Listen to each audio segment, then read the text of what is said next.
For RCR TV, I'm Sean Kinney, and welcome to HetNet Happenings, where we take a look at all things DAS, Wi-Fi, small cell, and much more.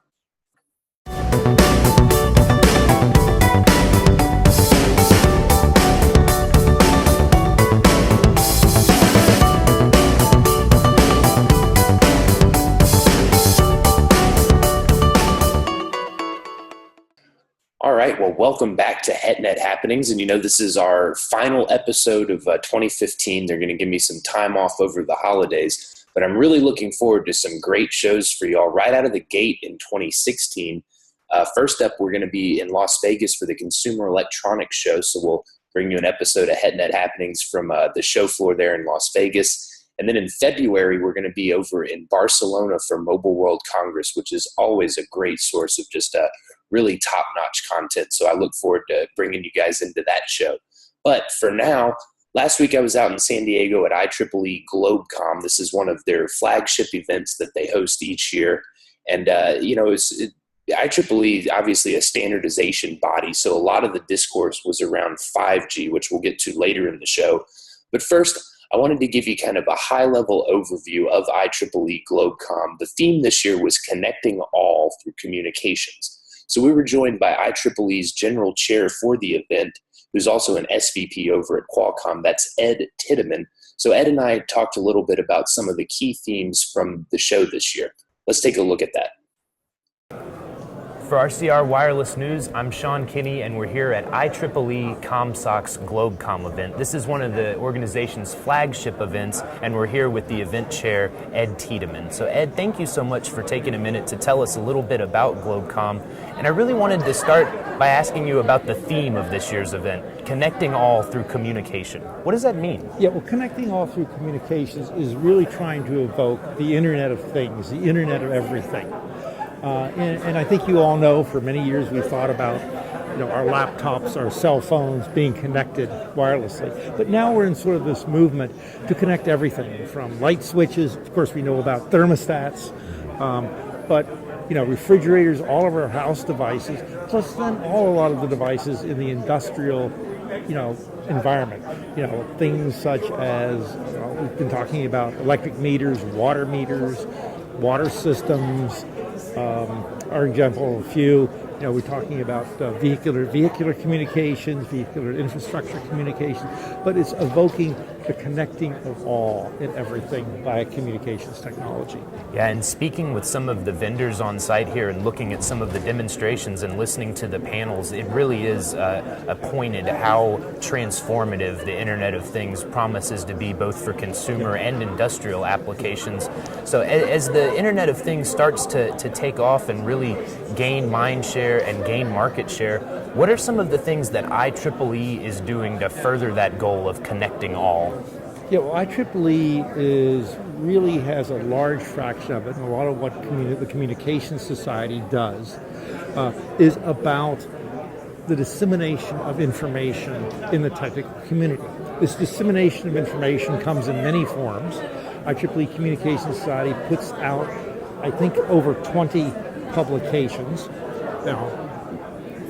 Basically some from those which are heavily refereed journals where you have papers which are peer-reviewed and all before they get published, the ones where there is no peer review and things that are much more timely in nature and all because the peer review process takes a little time to get through to verify the quality of the papers, but that is an information dissemination problem. They also put on, have webinars, tutorials. At the conference like Globecom, we have many technical sessions, and the sessions are in a number of different forms. We have what we call symposium, which are these detailed technical papers being presented. We have keynote speeches. We have 8 keynote speeches here. We have executive forum where we have senior people from companies get out there and talk about, for example, 5G or topical things. Then we have many other forums. We have a forum on public safety, for example. We actually, and then we have a series of workshops and tutorial sessions. So, for example, we had a tutorial on 5G. We're having another workshop on Thursday about LTE in the unlicensed bands, a very topical, controversial topic out there in the industry. but it's a lot of this dissemination, and the dissemination to the technology, the engineering community, who has the ability to understand and go through the technology details to fully understand it. And Ed, I also wanted to ask you about our location here in San Diego. I've gotten an education at the event about San Diego's role in the global wireless ecosystem. Yeah. Maybe you can expound on that a little bit. Yes, it actually goes back historically quite a bit. In basically the late 60s, Irwin Jacobs and Andrew Viterbi, two names that are very well known in the communications area, founded a company called Linkabit. That became sort of the heritage of telecommunications in San Diego. Since then, we've had many, many, many companies come out of that. I mean, two of the ones that were here, the opening keynote was given by Mark Danford, who is basically the CEO of Viasat Communications, which is based up in the Carlsbad area, just north of the center of San Diego. And of course, the most famous of the companies that sort of grew out of Linkabit is Qualcomm, which has a tremendous presence in San Diego worldwide. It, of course, is very well known in the cellular and Wi-Fi industries for its development of chips and technology as it relates to those industries. And you mentioned 5G earlier. That's been a big emphasis of the show and the discussions going on here. I've seen a lot of discussion, particularly around how do we move from prototyping in the lab to a commercially viable product. But all of this conversation around 5G, it's important to remember that it's still not standardized, so we might not all be talking about the exact same thing. What is sort of the outlook for 5G standardization over the next few years? Yeah, well, let me go through that. So where we are in this conference is really about the dissemination of technical information, research information, and then the dissemination through the panels and things like that of sort of the state of the industry, where you'll have people from companies or researchers who are coming to talk about where things are. But we're now moving from what I would call the purely research phase of 5G into the standardization phase of 5G. In September, 3GPP had a kickoff workshop on 5G that was held in Phoenix, Arizona, and they're starting work on first level, highest level standardization, and I'll call it the really detailed technical proposals will start flowing into 3GPP, we expect around March of 2016. Okay, and Ed, as we wrap up here, could you maybe tell our colleagues in the industry who weren't able to come here to San Diego for Globecom what some of the key takeaways of the event are? Well, I think some of the key takeaways are we have a very vibrant communications industry.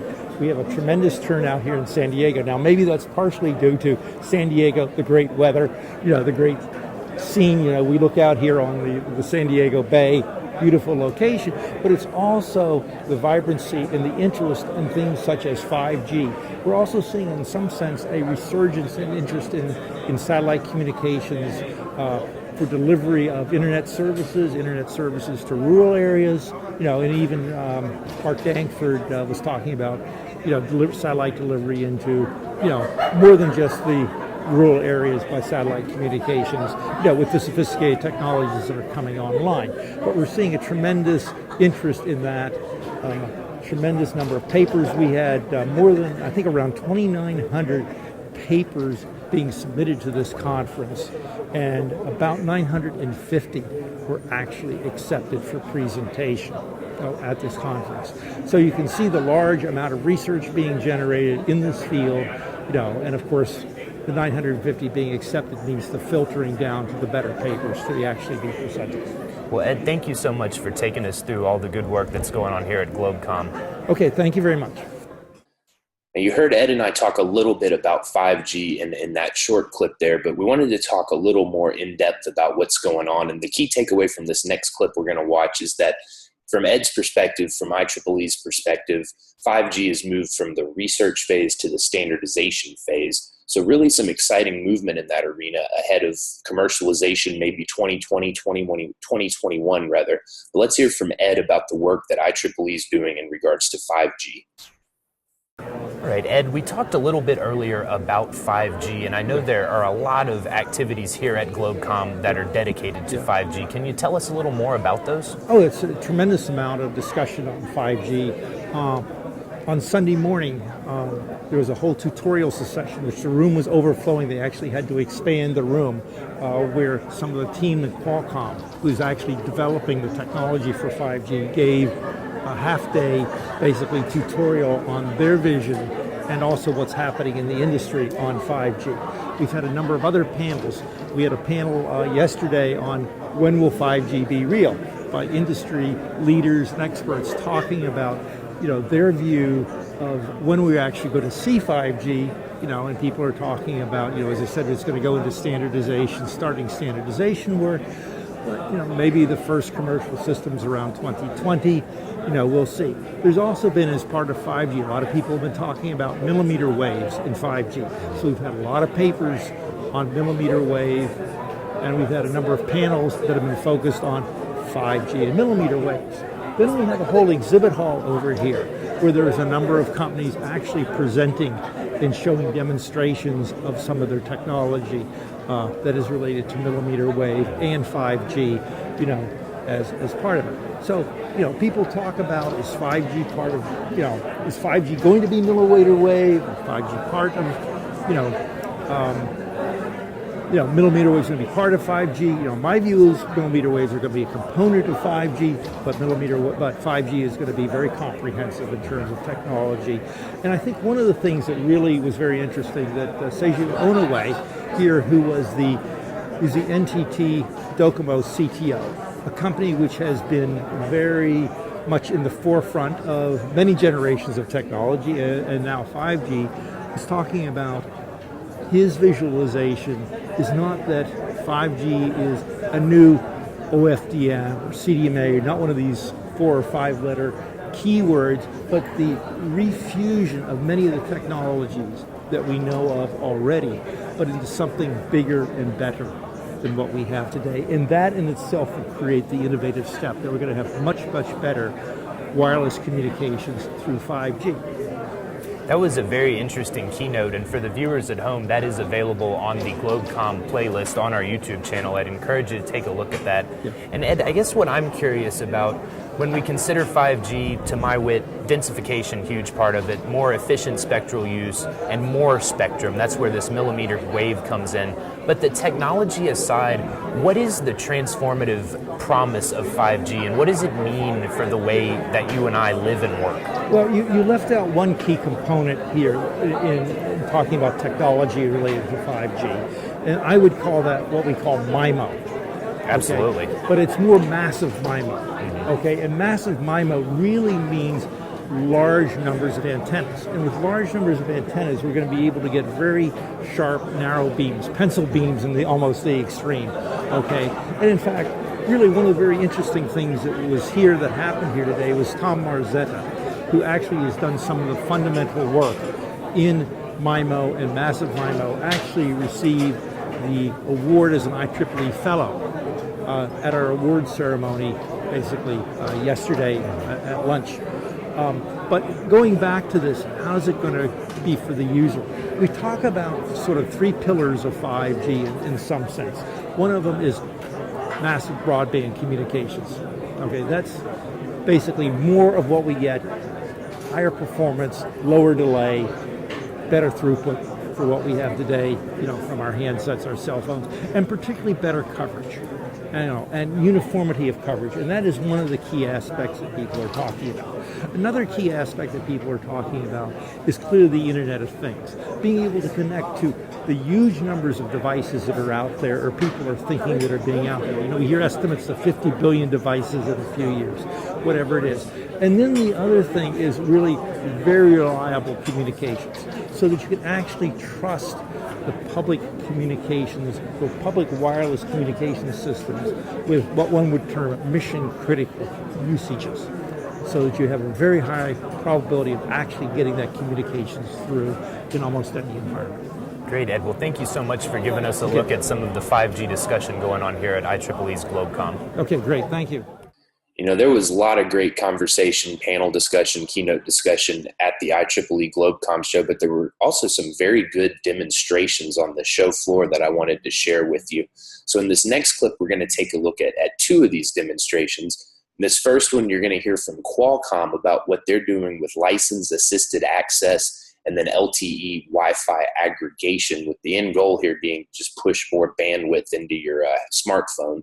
So that's really an exciting thing. That's we talk about 5G down the line, but I mean, this is technology that's useful right now and that you'll see deployed on LTE networks to sort of extend the usefulness of those. And some of this stuff is actually commercially available, albeit in a limited sense in a few markets. I'm thinking about South Korea primarily, but a lot of the branding that you hear out there is around 4.5G, which is that's sort of a marketing term, but it is something different from a LTE network as you and I know it. So it's definitely an interesting advancement that has a lot of immediate application. And then after we hear from Qualcomm, we're going to head over to see what the folks at National Instruments are doing to add densification at the macro layer. We talk so much about small cells supplying that sort of on-demand capacity exactly where you need it in your geographical pinch points.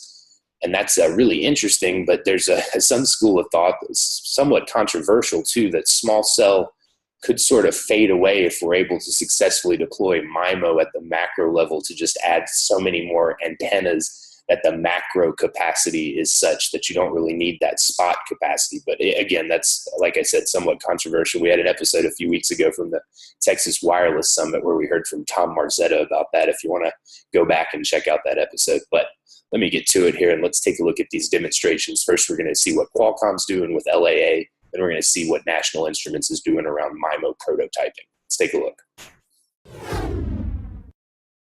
My first name is Randy Lee. I work for Qualcomm, and today I would like to show you the LTE's advanced demo.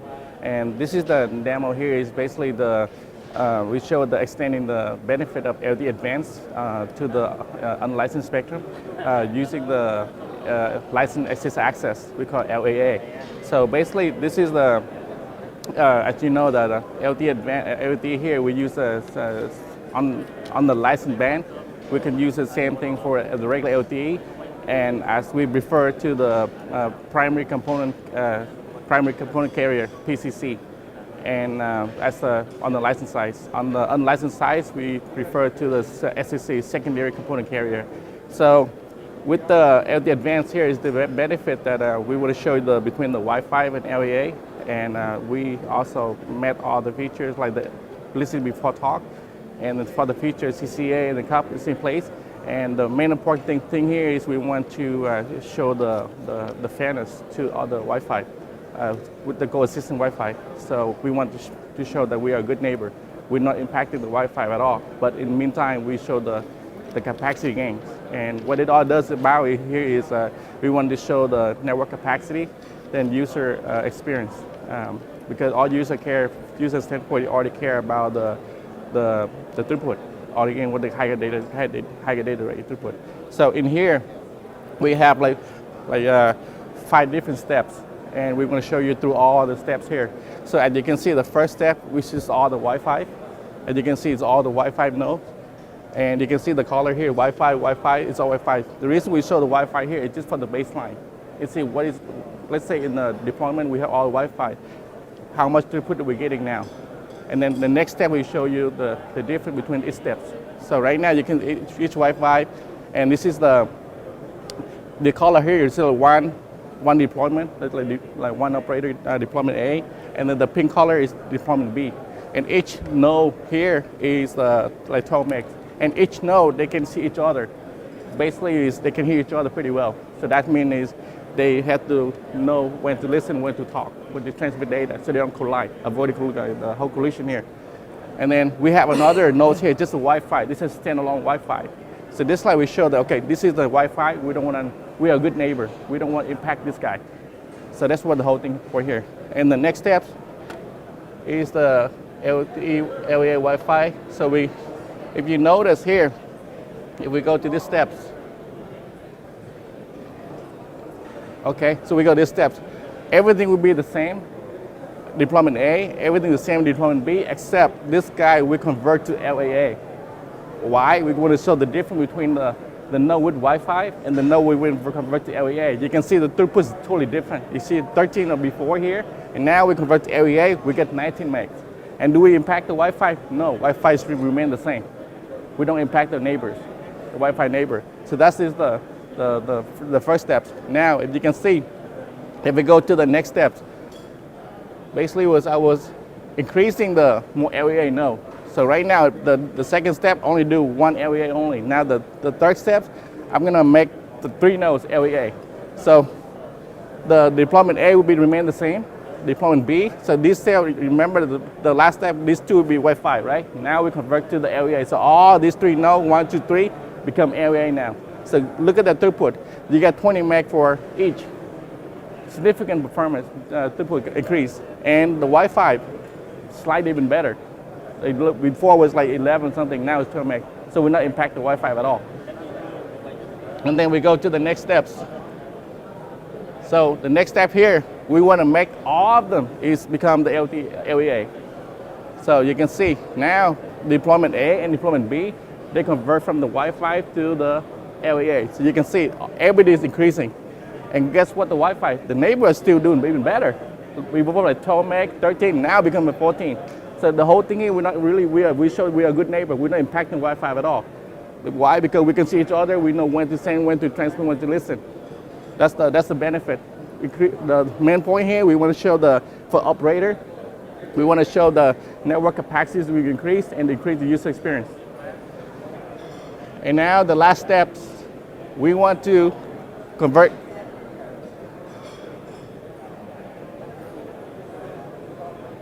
Here, it's all Wi-Fi, all area, but let's say this is the last step, we don't have Wi-Fi in place. Let's say we're in an area where we only have area only, no Wi-Fi. So we don't really, impact neighbors. What happened? Significant increase. It was 20 meg. Right now, since there's no Wi-Fi, it becomes 40 each one. And you see the almost like network capacity increase big time, right? So without the Wi-Fi, even with Wi-Fi, we're still doing good. And we're not impacting Wi-Fi. And without the Wi-Fi, we're doing even excellent.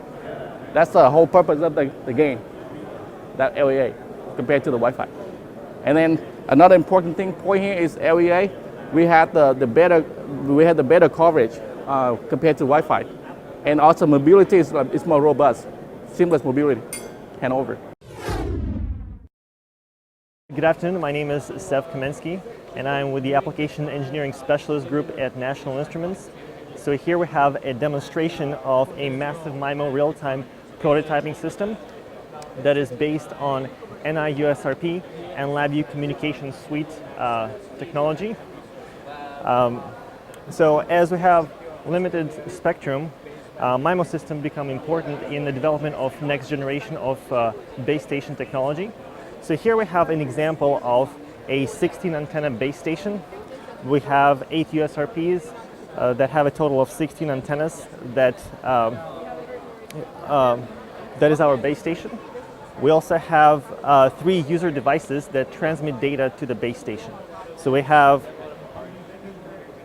at first, the first user device that transmits data over this antenna, the second user device that transmits data over this antenna, and the third user device that transmits data over this antenna. So the first 2 users, they transmit video data over their antennas. That video data gets read by the base station antennas, and then the base station does OFDM demodulation. Once the data is demodulated, it is sent down to the PXI chassis, down here through the PCIe bus, and then after that the data goes to the FPGAs where you have channel estimation and all the MIMO detection algorithms and additional processing. So once the data is processed, it is then sent back to the host controller that basically has the UI. So here we have a user interface in the LabVIEW Design Communication Suite. So this user interface shows the constellation plots from the 3 users. You can see that the first user transmits using QPSK modulation scheme, and so does the second user. It's shown here. The third one transmits using 16 QAM modulation scheme. So what the front panel also shows you is the carrier frequency that is at 2.49 gigahertz, as well as the bandwidth, 20 megahertz, and the throughput of each individual user, which is at 2 megabits per second. So the key advantage of using LabVIEW is that with this code, you can fully customize the different parameters of the system. So let's say if you wanted to have a custom frame schedule, you can easily do so. Right now, this is a very LTE-based frame schedule. We have pilot data and then uplink data and so on, but you can fully customize it to any different types of symbols that you like. You also have the configuration tab that shows you how you can scale the system to more antennas. Right now, the system has 8 USRPs that have 16 antennas, but this can be easily scaled up to 128 antennas by adding more hardware resources and specifying more antennas in the configuration tab. So this tool becomes important for researchers that work on prototyping and testing out different MIMO detection schemes and different algorithms for base station research. Thank you.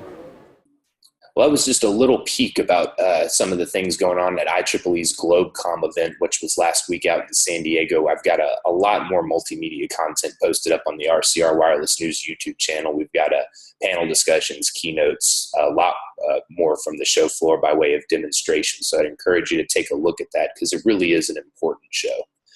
And then, like I said earlier, be sure to catch up with us in January for CES, February for Mobile World Congress. In the meantime, I'd encourage you to visit rcrwireless.com to get your daily dose of telecom and ICT news headlines. And then you can visit the RCR TV website to watch previous episodes of HetNet Happenings as well as some of our other productions. So thank you so much for tuning in, and I look forward to seeing you right back here in 2016. HetNet Happenings is a production of RCR TV. To reach Sean Kinney or to suggest a show topic for HetNet Happenings, you can reach Sean at skinney@rcrwireless.com, on Twitter at SeanKinneyRCR. To find out more about the latest in HetNet and all things wireless, dig into rcrwireless.com.